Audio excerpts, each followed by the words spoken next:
Hello everyone, welcome back to the next video. In this video I will show you how to create REST APIs with Django, which is a Python web framework. So first of all I will show you the output. So I have opened Postman for testing my web APIs or RESTful APIs which I have created. So first is the get API endpoint, and if I try to hit it, here you can see I am able to get this particular item which I have created. If I want to get a particular item, so if I just click on send, here you can see I can only get one particular item by its primary key. If I want to create new item, I can just create that as well. And if I now try to get all, here you can see I can see the newly created item as well. If I want to delete, before delete I will just update this particular item as well, just to show you. If I do 3, because the primary key of that particular item was 3, and if I click on some name, this was updated.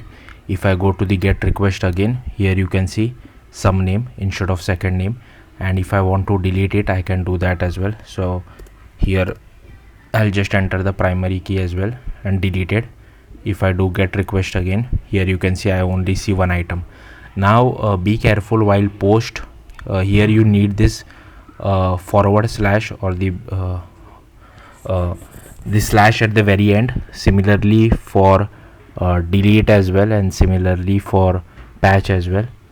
Ignore port, because I think port is anyways deprecated and not a good practice for REST APIs. So first what you will have to do is you will have to create one folder. You can name it whatever you feel like. I have named it as 7th. Then you will have to open your terminal, cd to your directory where you have created this 7th folder. Then you will have to run this command. So this will create virtual environment. Then run this command which will activate the virtual environment. Then run pip install Django. Once you do that, then run pip install Django Rest Framework.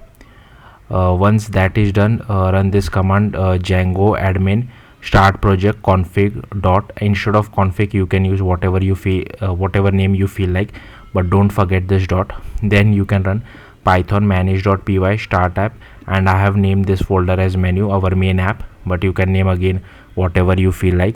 If you want to create a new like admin user, you can run this command as well, and you can create a new menus from the admin portal itself by going to localhost:8000/admin. Once you run this command, it will ask you for username, email and password. You can enter those inside your terminal, but I don't think this is necessary for REST APIs because we already have the create, update, patch and get API endpoints. But anyways, if you want to create it, you can do so. Next you will have to go to config settings.py.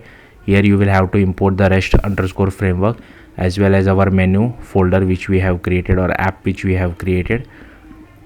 Next you will have to go to menu models.py, and here I have created one item, model called item, and it takes a name, a price, a description, and this thing is only so that it is displayed in a better way inside the admin framework. If you want, you can skip this as well.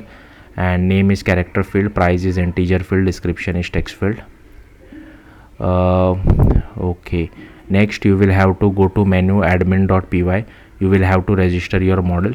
So admin.site.register. Again I am using SQLite, which is by default configured inside Django framework, but if you want to use other kind of database, you can use that. If you want to use non-SQL like MongoDB, then you might have to do apart from installing the driver, you might have to do extra bit of stuff as well.